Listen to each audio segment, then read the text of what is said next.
Today, Korea celebrates Liberation Day, Gwangbokjeol, a day that has marked the end of 80 years of Japanese colonial rule on August 15, 1945.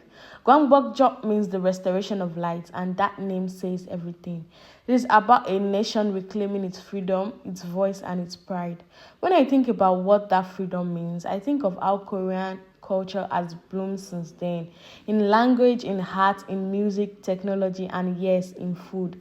The flavors I have discovered are not just delicious, they are pieces of a culture that fought to keep its identity alive. When I first started exploring Korean culture, I thought I would fall in love only with the music, the drama, and even the history.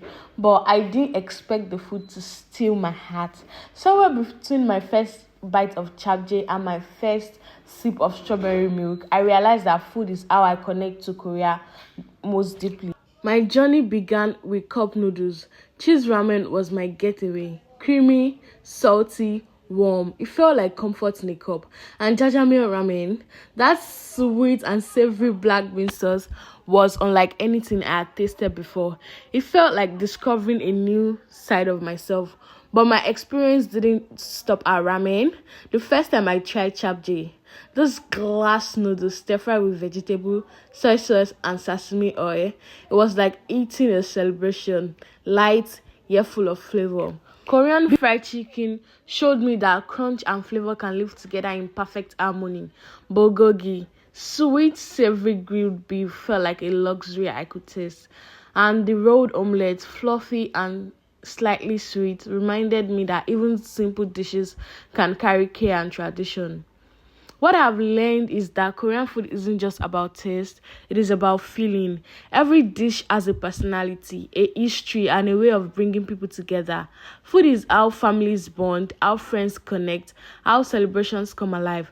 Through this flavor, I have experienced generosity, creativity, and the heartbeat of a culture that values sharing. It is more than a meal. It is a bridge between worlds.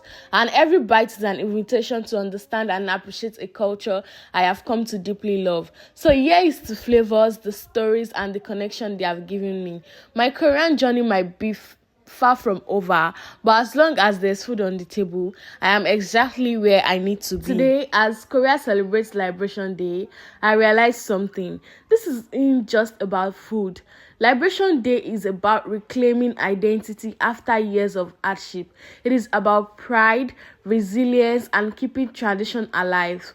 And food carries those traditions forward. So when I eat chapche, take a sip of strawberry milk, or slurp jajangmyeon ramen, I'm not just tasting flavors. I'm tasting stories of people, of history, of a culture that fought to keep its voice. And maybe that's why I love it so much, because every bite reminds me culture isn't something you just learn about. It is something you feel. And today, I feel it deeply. Happy Liberation Day, Korea. Every flavor, every dish I have tasted carries pieces of history, tradition, and creativity that makes Korean culture so special. Today, I might be far from Korea, but with every bite of this ramen, every taste of chapje or sip of banana milk, I feel connected to the spirit of the day, to celebrating Korean culture for exactly what it is: vibrant, flavorful, and unforgettable. So here is to freedom, to flavor, and to the joy of discovering a culture, one delicious bite at a time. Happy Liberation Day, Korea. Manse. 80 years ago, Korea's light was restored. From the shadows of occupation, it rose, rebuilding itself with resilience, turning struggle into strength, and sharing its voice with the world.